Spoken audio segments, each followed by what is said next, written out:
네, 안녕하세요. 곰나루 영상 제작소에서 강사를 항상 맡고 있는 김승수입니다. 이번 시간에는 구도에 대해서 얘기를 해볼까 하는데요. 구도를 영어로 하면은 컴포지션이라든가 아니면 앵글이라든가 프레이밍이라고도 할 거예요. 첫 번째, 컴포지션부터 볼게요. 구성을 하는 것에부터 시작이라고 생각을 해요, 저는.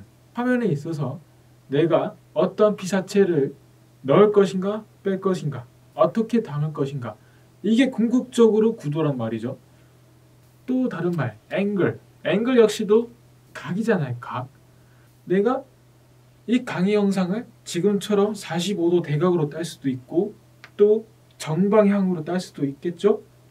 로우 앵글 하이 앵글이라고 해서 하이 앵글로 위에서 밑으로 안각으로 찍어 누를 수도 있겠고 또 로우 앵글로 밑에서 위로 부가운 샷을 딸 수도 있겠죠.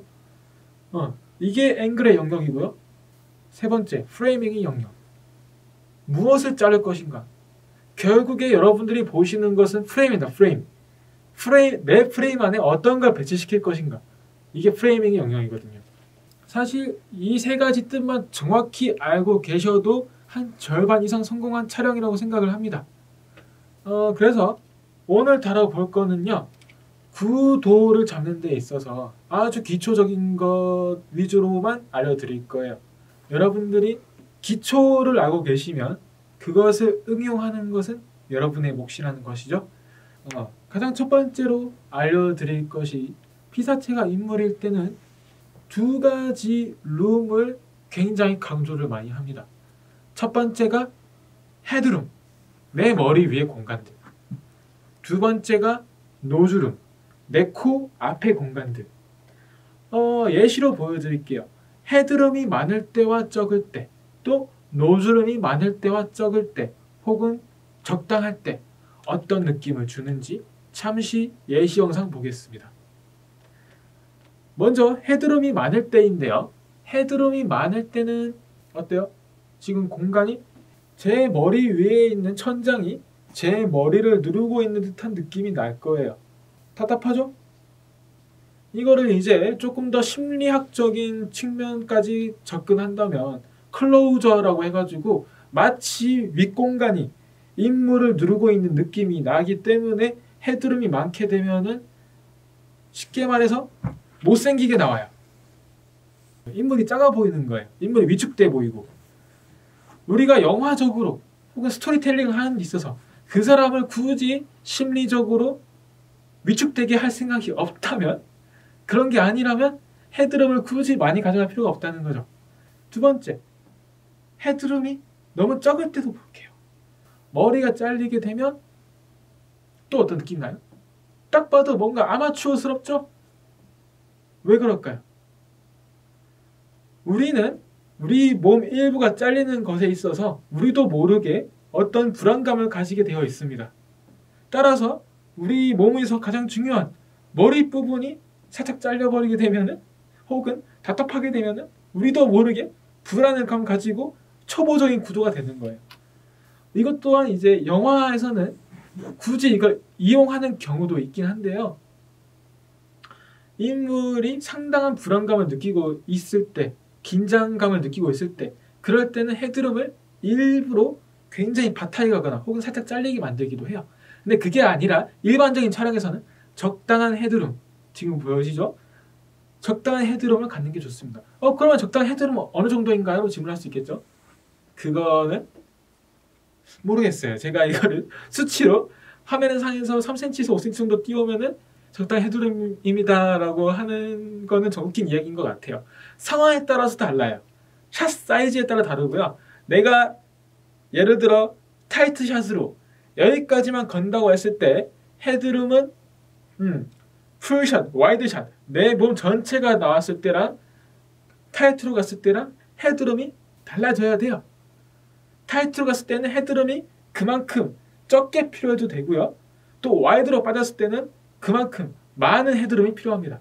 샷 사이즈에 따라서 혹은 환경에 따라서 혹은 스토리텔링에 따라서 적당한 헤드룸은 다르지만, 여러분들이 적당한 헤드룸에 대한 고민은 하면서 촬영을 해야 아마추어적인 구도는 피할 수 있다는 거죠.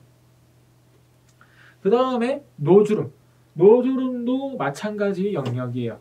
노주름은 그냥 분명해요. 내 시선 가는 방향. 내 시선 가는 방향을 넓게 잡아줘야 된다. 이게 노주름이거든요. 노주름이 없었을 때 예시를 볼게요. 어때요? 불안하죠? 여기 화면에 보이는 인물이 보려고 하는 공간이 적게 되면은 또 사람 불안감을 느끼게 돼요. 내가 보고 있는 방향의 것들을 내가 뭘 보고 있는지 보여줘야 된단 말이죠. 그게 노주름의 기초고요.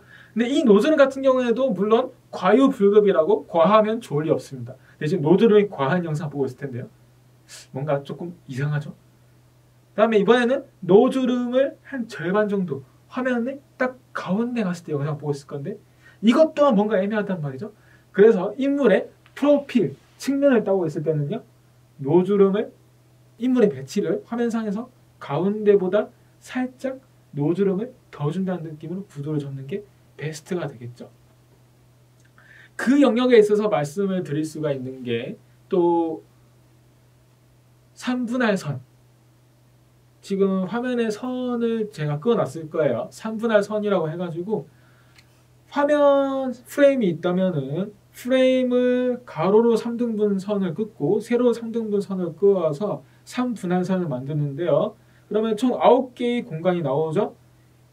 이 9개의 공간이 나오는데 그 중에서 가장 가운데 네모를 기준으로 꼭지점 하나, 둘, 셋, 넷 이 부분을 우리는 황금비의 영역이라고 부릅니다.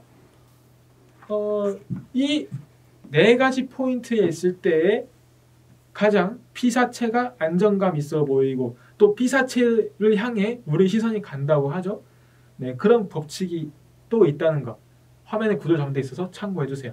화면상에서 중요한 것은 항상 이 네 포인트에 가져다 주시면 좋습니다. 자, 그러면 두 번째로 프레이밍에 대해서 또 우리가 얘기를 해봐야 되는 게 프레이밍. 뭔가를 자르는 영역이라고 했었잖아요.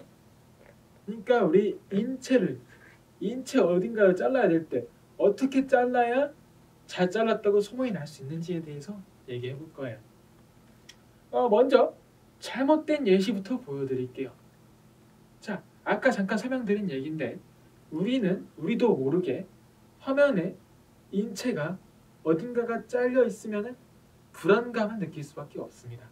그래서 이렇게 무릎 혹은 팔꿈치가 잘린 영상들을 보실게요. 무릎이나 팔꿈치가 잘리고 있어요. 어때요? 상당히 어정쩡하고 불안하고 마음에 안 들죠? 신체를 안 자른다는 것만 기억해도 절반은 갈 겁니다.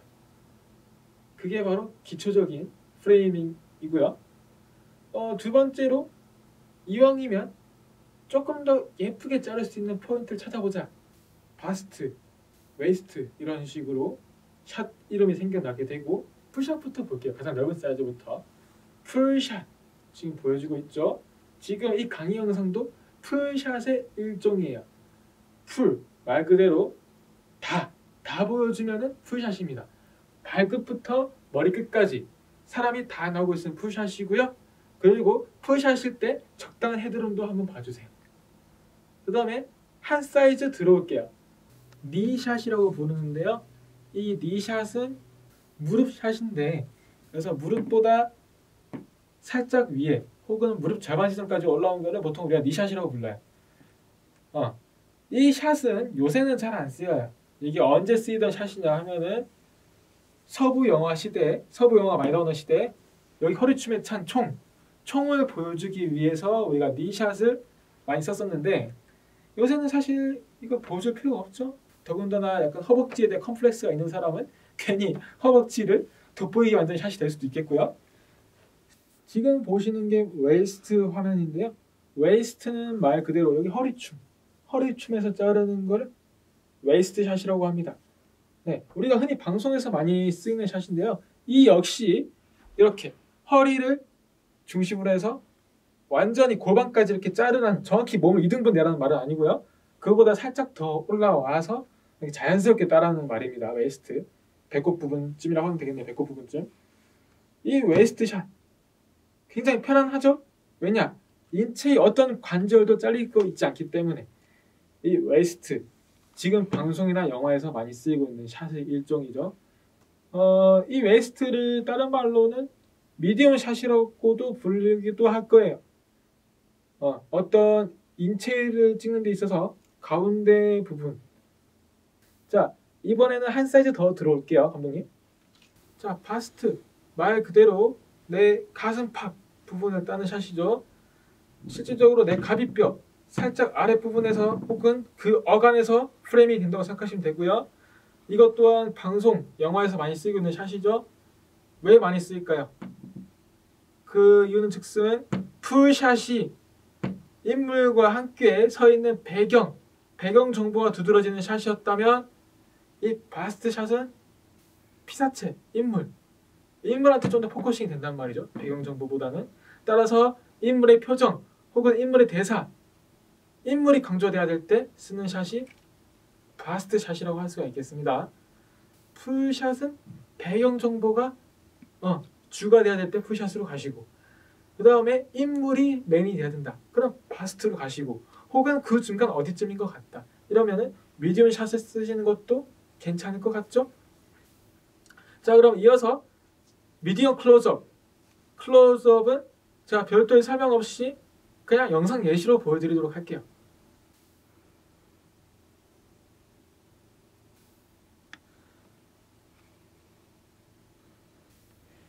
네, 이번에는 마지막으로 앵글에 대해서 얘기를 좀 해볼까 해요. 두 가지 각에 대해서 얘기를 해볼게요. 네, 제가 삼각대를 기준으로 말씀을 드릴게요. 첫 번째는 틸트 각인데요. 틸트를 통해서 하이 앵글을 연출할 수도 있고 로우 앵글을 연출할 수도 있겠죠. 카메라의 각을 이렇게, 그러니까 내 눈높이랑 같이 가게 하면은 이거는 아이 레벨이라고 하고요. 내 눈높이랑 같은 각도로 보고 있을 때 카메라가 나를 밑에서 위로 쳐다보고 있을 때 틸트 업을 해서, 그럴 때는 로우 앵글이라고 하고요.